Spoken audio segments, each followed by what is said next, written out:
The abandoned girl in the ruins. The wind moved through broken metal and cracked stone. Long dead machines lay silent in the dust. This place was once a city. Now only ruins remained. And in the middle of that silence, hidden beneath fallen steel, was a small alien girl. Her skin was pale blue, covered in ash. Her hair was tangled, her eyes half closed. She did not cry. She could not. Her lips were dry, her body weak. She had not eaten for many days. Her people were gone. Her home destroyed, and everyone who passed her looked the other way. Soldiers from other planets had seen her. Traders, too. Even a few medics. One alien with sharp teeth had laughed. "She's already half dead," he had said. "Not worth the trouble." Another had kicked dust over her. "Let the rats have her." No one helped. No one stayed. But then, footsteps. Soft. Careful. A human man walked slowly through the ruins. He wore a dark coat, his boots worn from long travel. His face was tired, and a scar crossed one of his cheeks. He carried no weapon, no bag, just his eyes. And they were searching. He almost passed her too, but he stopped, his head tilted. He knelt beside the rubble. He brushed the dust away and saw her face. Her tiny fingers twitched. Her chest moved. Barely. She was alive. He did not speak at first. He took off his coat and gently placed it over her small body. The coat was too big, but it was warm. The girl opened one eye just a little. Her voice was like a whisper in the wind. "Why?" The man leaned closer. He didn't smile, but his voice was soft. "You're not alone," he said. Tears filled her eyes, but they did not fall. Her body was too weak for tears. He looked around. The sky above was cloudy. Rain would come soon.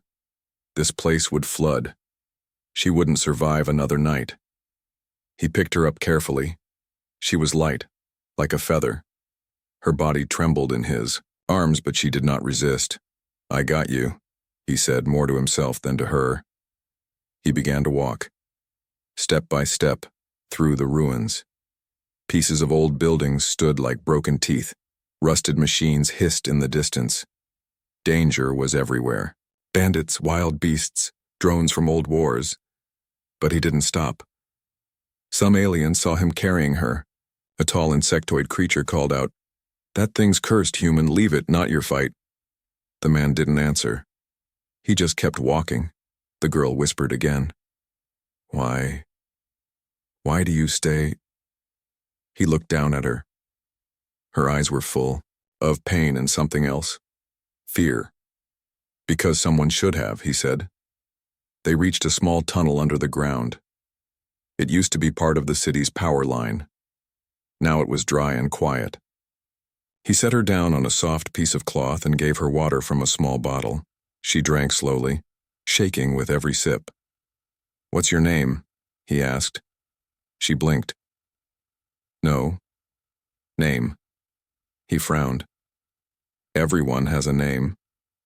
She was silent for a long time. Then she whispered, "They called me number 17. His jaw tightened. "Not anymore. You're not a number." He looked around the dark tunnel. He had no fire, no food, no signal. But he had time. He sat beside her. She watched him, confused. No one had ever stayed, not after seeing what she was, not after seeing the strange glow under her skin when she was weak. She tried to move her hand. It hurt, but she placed it gently over the coat he had given her. The warmth felt safe. "You're not afraid of me?" she asked. He shook his head. "I've seen worse." "I'm not useful," she said. "I'm broken." He looked at her with quiet eyes. "You're alive, that's enough." For the first time in days, she believed him, but far above them, on a nearby hill, someone else was watching. A dark figure in silver armor stood still. His scanner pointed at the tunnel. He spoke into a device. "Target located," the voice said. "The girl is still alive, and she's with a human." The wind blew again. This was not over. Not yet. The man with no rank. The tunnel was quiet, but the air was heavy. Outside, distant thunder rolled across the ruined land. Inside, the girl slept under the human's coat, her breathing soft, uneven. Her body shook from old wounds. But for the first time, she was not cold. The man sat beside her. He hadn't slept. He listened carefully to every sound outside the tunnel and every echo, every breeze. Danger was near. He could feel it. He had no name that mattered here. Not to the Galactic Council. Not to the alien warlords. He wasn't a soldier. Not anymore. He was just a human who didn't walk away when others did. The girl opened her eyes slowly. She looked around, confused at first. Then she saw him, still, sitting there, still awake. "You're still here," she said. "I said I would be," he replied. She pulled the coat tighter around herself. "They'll come for me. They always do." He nodded. "I know." She looked down at her arms. Under, her skin, soft blue veins pulsed with a faint silver light. "They say I'm a key, that my blood opens something old." The man didn't react. He didn't flinch. "And do you believe them?" "I don't know," she whispered. "I don't want to be a key. I just want to live." "Then let's make sure you do," he said. They heard it before they saw it. The low hum of a ship passing overhead. Then voices, metallic feet on stone. The girl tensed. "They're here!" The man stood, quietly moved toward the tunnel entrance, and peeked. Out, 3 bounty hunters were scanning the ruins. One was tall with forearms and metal spikes across its back. Another had glowing red eyes and a long rifle. The third was slow but massive, dragging a chain behind him. "Check under the rubble," one of them growled. "The scanner says she's close." The man turned back to the girl. "Can you walk?" she tried. She stood but almost fell. He caught her. "Then I'll carry you again," he said. "You'll get caught," she whispered. "Maybe. Maybe not." He picked her up, carefully, and moved deeper into the tunnels. They were dark and twisted, old maintenance shafts from the city's past. No lights, only echoes. But the girl was glowing slightly now, her skin, her blood. It was faint, but in this darkness, even a glow could be death. "You have to hide me," she whispered. "Leave me. They won't chase you. Stop," he said firmly. "You're not alone anymore." They kept moving. Behind them, the hunters entered the tunnel, their scanners beeping louder. "They're close," said the one with red eyes. The man looked around and spotted a metal door, half broken, hanging open. He pushed it and stepped inside. It led into an old bunker, a forgotten shelter from the early wars. There were storage crates, rusted pipes, and faded markings on the walls. He placed her gently behind the crates. "Stay quiet, don't move." She grabbed his wrist. "Don't let them take me. If they touch me, they'll control everything." He looked at her. "What do you mean?" "My blood, it can wake old machines, city shields, weapons from the first age. They want it to rule." He nodded. "Then we don't let them win." He turned and stepped outside the door, leaving it slightly open. He didn't hide. He stood in the middle of the tunnel, waiting. The bounty hunters saw him. "Human," the tall one growled. "Hand over the girl." "What girl?" he asked calmly. The big one lifted his chain. "Don't play games. You think I'd stay in these ruins for a child who's not worth saving?" the man said. "I'm just a scavenger." "Liar," said the one with red eyes. He raised his rifle. "You fire that," the human said, "and you might hit the girl." They froze. He smiled slightly. "Ah, so you do care about her blood." In that second of hesitation, the human pulled a small device from his pocket. Not a weapon. Just a piece of old tech with blinking lights. "You know what this is?" he asked. They looked unsure. "It's linked to the same system she controls. You hurt me, I activate it. This whole bunker will collapse." They stepped back. "You're bluffing," the tall one said. Maybe, the human said, voice calm. But are you willing to risk the prize? They cursed in their own tongue, then slowly backed away. This isn't over, one of them hissed. Others will come. They always do, the human said, turning away. He closed the door behind him and knelt beside the girl again. Her eyes were wide. You lied, she whispered. He nodded. I did. You don't have that power. Not yet, he said. But they don't know that. She laughed, weak but real. Then her hand glowed brighter. He looked at it.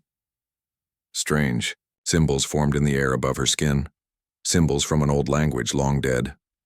What is that? He asked. She looked afraid. It means it has started. Above them, in the sky, ships began to move. Far beyond the clouds, something old had awakened. Hunted through the ruins, the wind screamed through the broken towers above. Dust fell from the ceiling. The girl was still glowing. The symbols over her skin pulsed softly, floating like mist in the air. The human man watched the glow with tired eyes. He didn't understand what the symbols meant, but he knew they were dangerous. And ancient. The girl's voice was shaking. They've seen it now, the signal. They'll come. Then we keep moving, he said, calm but firm. No, she whispered. You don't understand. When the symbols appear, it means they are waking, the ones below. His breath caught for a moment. What do you mean? Who's below? She looked up at him with fear.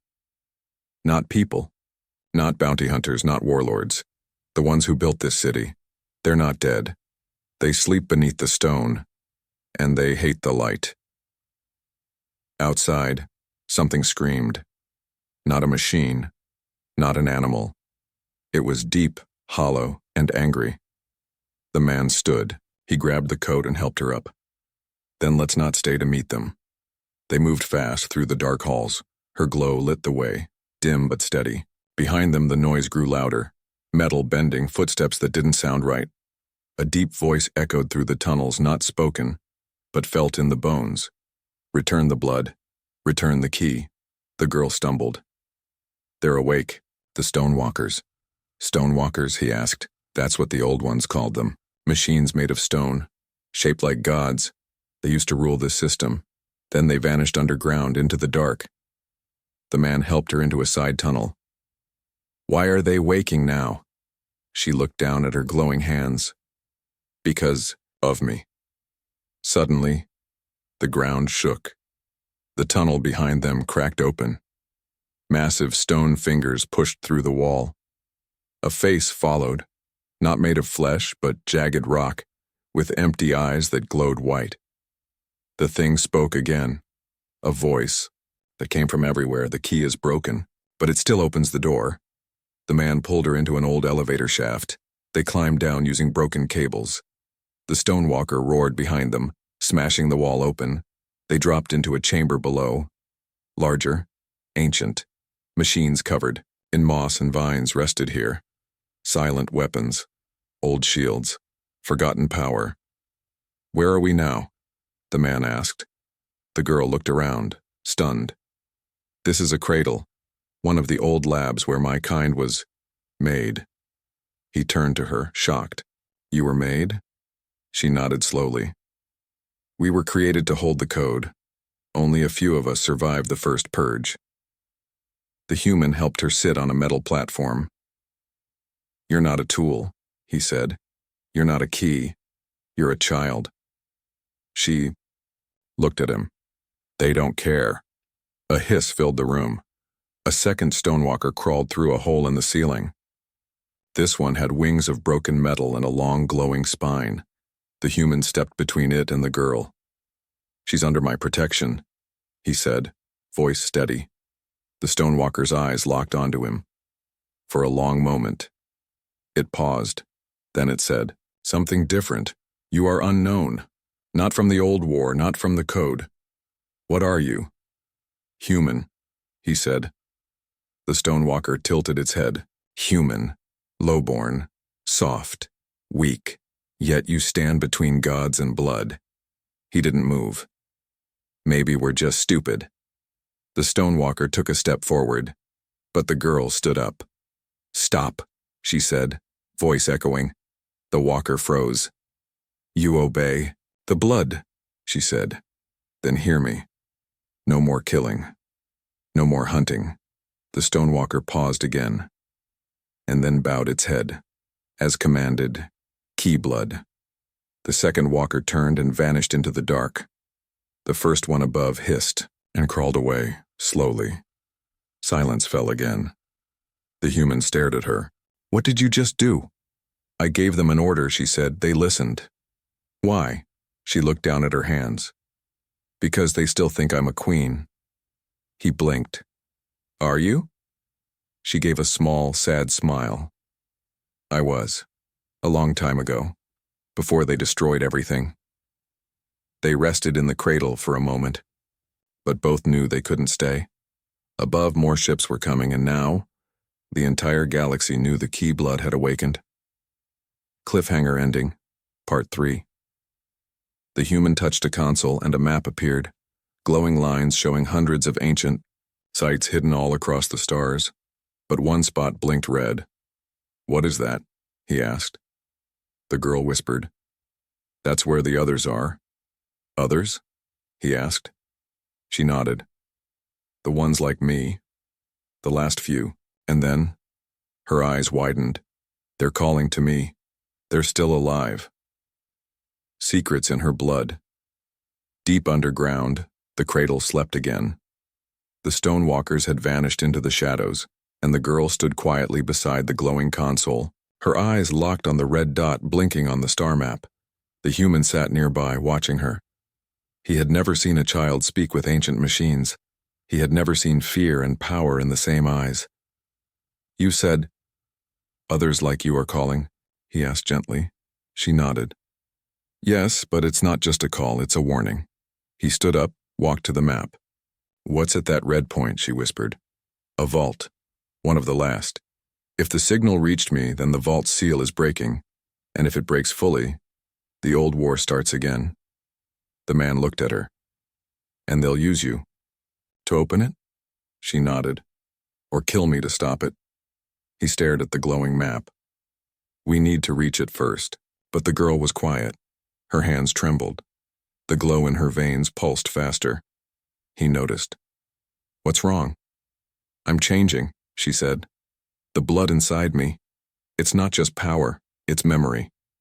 He tilted his head. What do you mean? She sat down slowly and touched her forehead. I'm starting to remember things, not from my life. From those who came before me. The air grew still. Even the lights dimmed. Show me, he said quietly. She reached out, took his hand. In an instant, the world changed. He saw it, not with eyes, but with something deeper. He stood inside a golden city, floating high above a shining sea. Tall towers rose like blades. Alien beings walked in silence, dressed in glowing robes. And in the middle of them all, a girl. Not the one he knew, but a version of her. Older, stronger, crowned in silver light. That's not you, he whispered. It was once, her voice echoed beside him.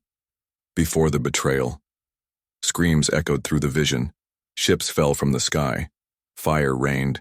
The golden city shattered. The crowned girl screamed. Not in fear, but rage. The council feared us, she said. They said our minds were too sharp, our hearts too soft, so they destroyed the cities, one by one. He saw the final image. Children being taken, locked in glass. Only one was marked with the full symbol. Only one was kept alive. The girl released his hand. The vision ended. They were back in the cradle. His breath was heavy. You're not just a survivor. You're a witness. She looked at him, eyes wet. They buried our history. They called us dangerous, but we only wanted peace. The console beeped. A voice came through. Broken, weak, old. If anyone hears this, the last vault is breaking. They're coming. The voice cut off. The human stared at the screen. That's a distress signal, the girl stood. From one of mine. He looked at her. Can you still walk? She nodded.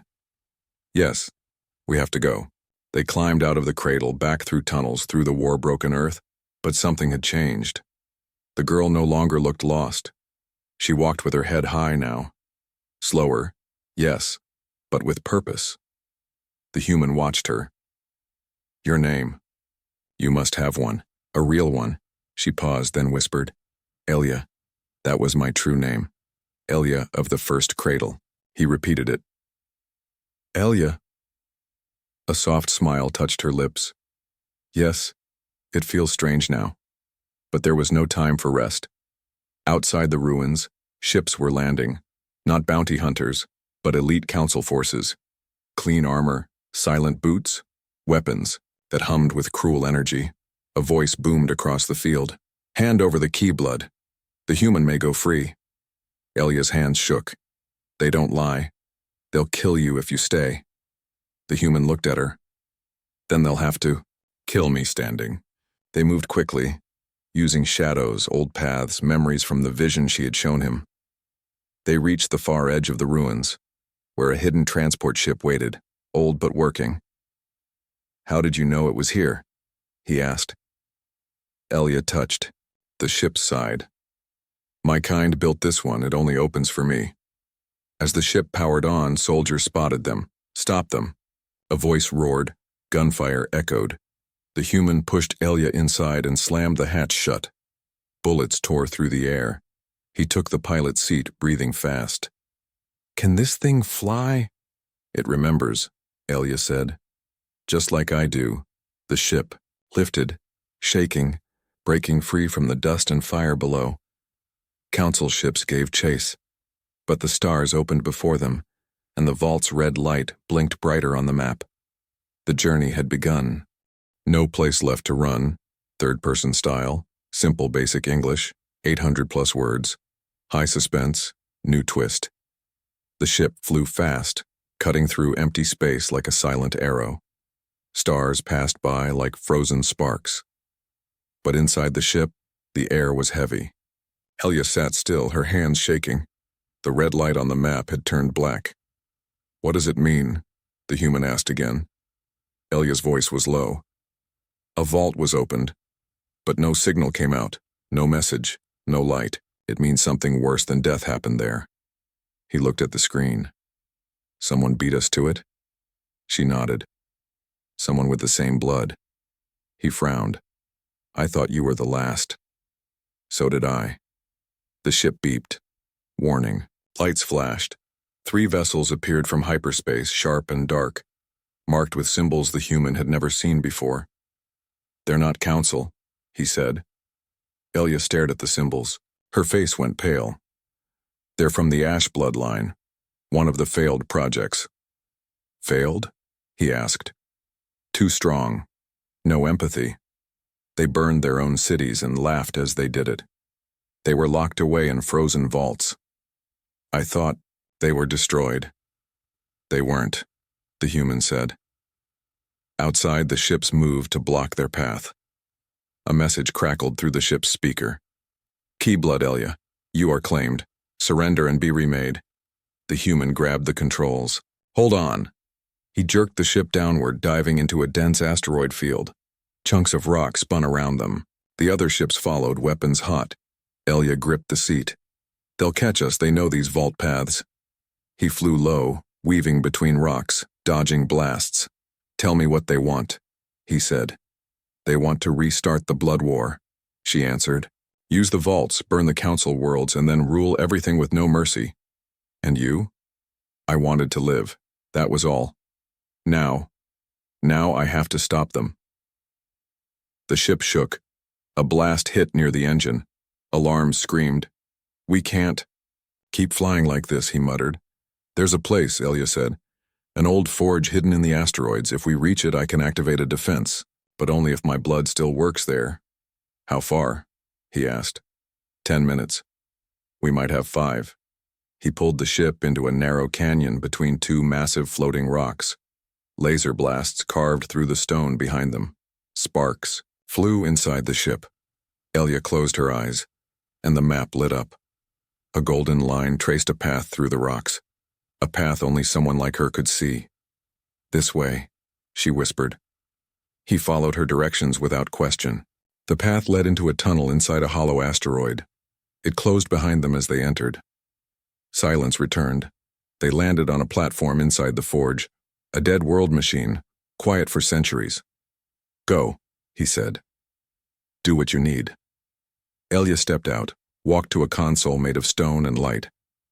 She placed her hands on it. The machine scanned her. Nothing happened. Then, a pulse. The walls lit up with glowing lines. Symbols danced through the air. Bloodline confirmed. "Welcome, Elia of the pure thread." Machines rose from the floor. Guardians, shaped like lions with wings of steel. Their eyes turned toward the cave entrance. The enemy ships arrived moments later, but this time, they didn't fire. The lead ship opened, and a figure floated down. Not walked, but floated. Like air obeyed him, he looked like Elia, but wrong. Taller, eyes black with no light. His skin shimmered with dark red light. "Ashblood, sister," he said. "Still playing the weak one?" "You're not my brother," Elia said coldly. "We were made from the same fire," he replied. "We both have the code, but you hide in ruins while I take back what's ours." "You opened the black vault," she whispered. "Yes," he said, "and I freed the others. The blood war begins again. You can join me, or die like the rest." The human stepped between them. "She's not going anywhere with you." The Ashblood smiled. "And who are you? Her servant?" "Her friend," the man said. "And you should be afraid of that." The Ashblood tilted his head. "Fear? You think kindness is power?" "I think kindness is what your creators feared most," the man said.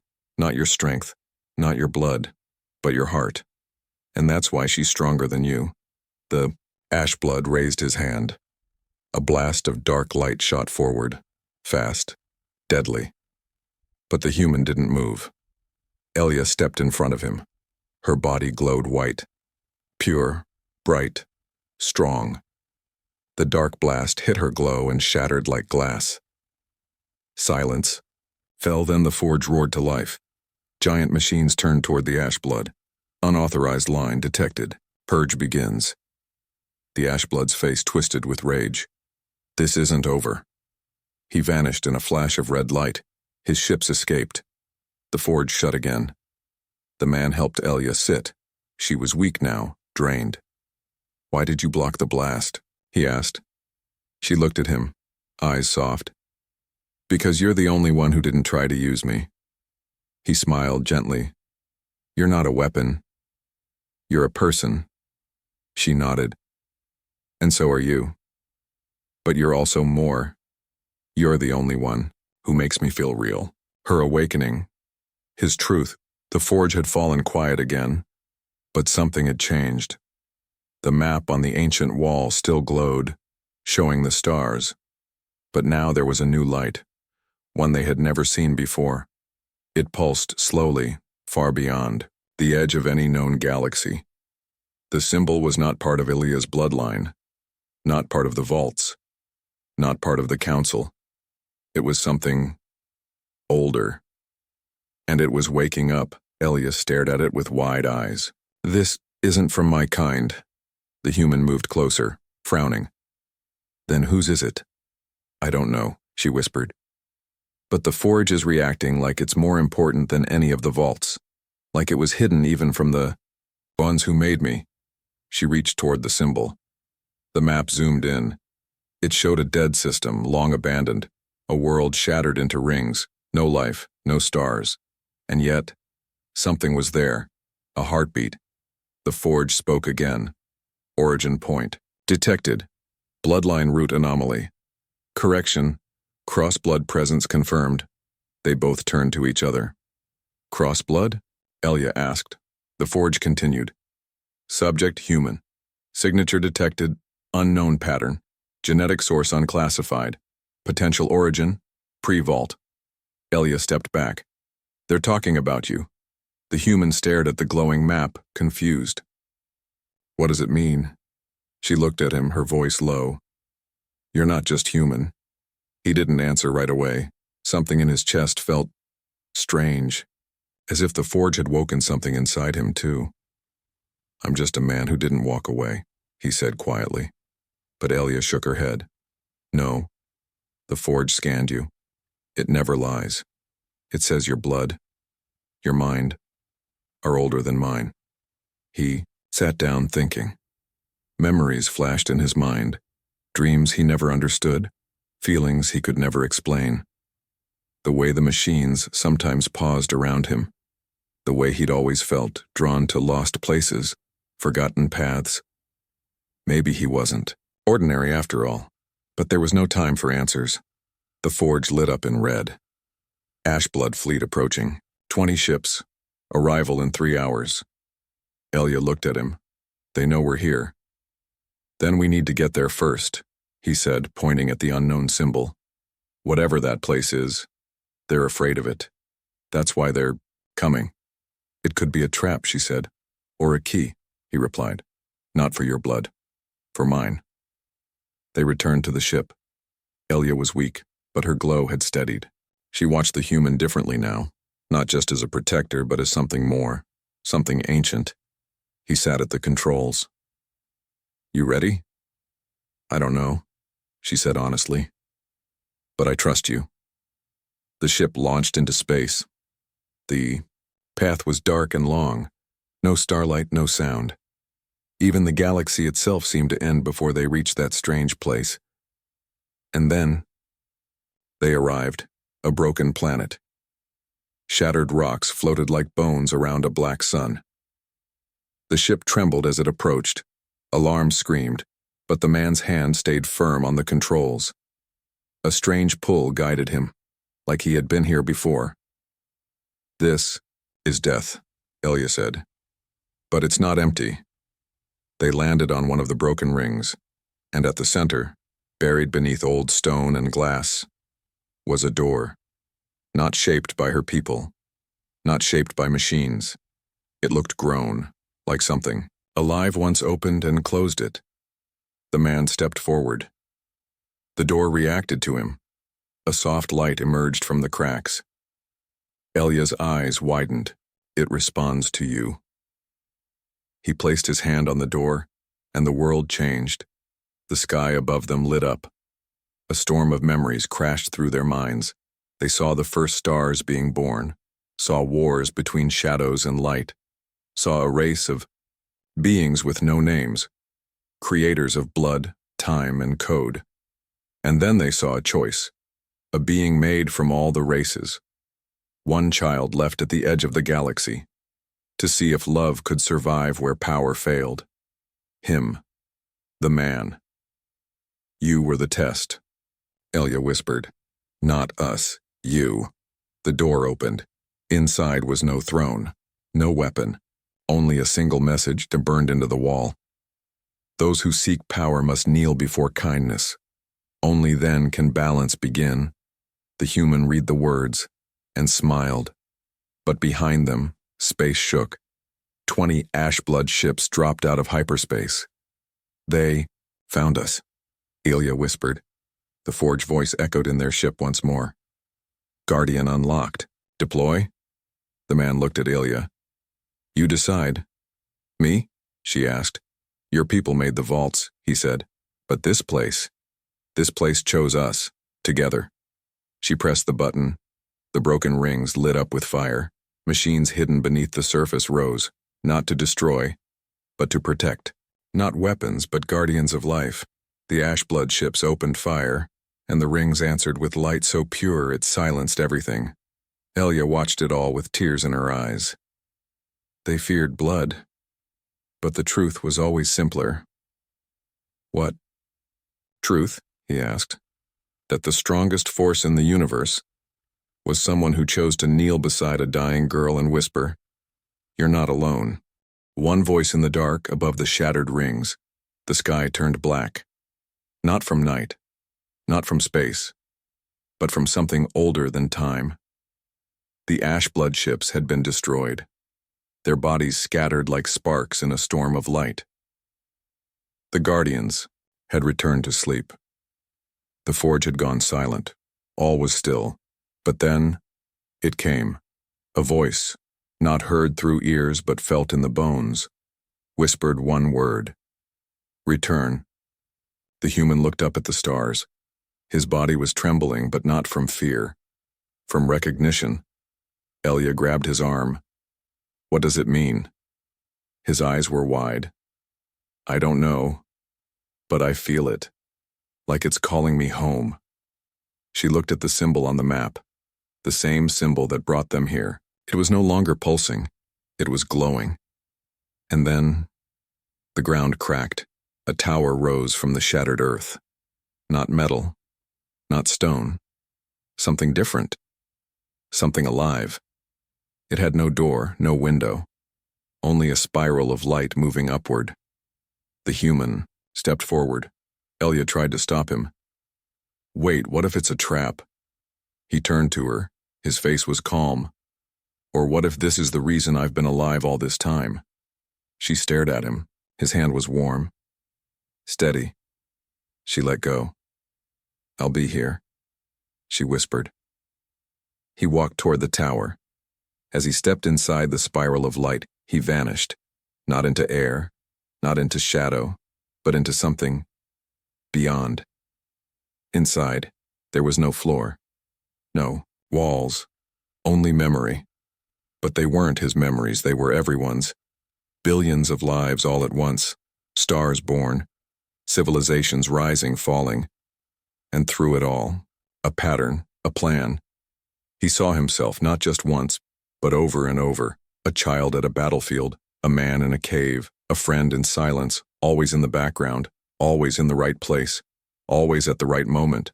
Not a warrior, not a god, but a witness. Choice a test, a voice spoke, calm, ancient. You have walked among them, bled beside them, cried with them, loved them. Did you find your answer? The human took a breath. I didn't understand the question. The question was simple, the voice replied. Can kindness survive in a universe that worships power? The man closed his eyes. He saw Elia the day he found her in the rubble. He saw her hands shaking, her voice cracking as she whispered, Why did you stay? He saw her eyes, not glowing with power, but with hope. He opened his eyes and whispered, Yes, it can. There was silence, then a pulse, a light brighter than stars. The tower dissolved, and the man stood again beside Elia. But something had changed. She looked at him, and her eyes widened. You're different. His body still looked human. But his presence felt heavier, calmer, older, and on his forehead, for just a moment, the same symbol from the forge appeared.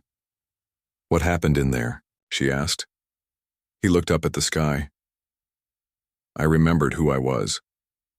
News spread faster than war.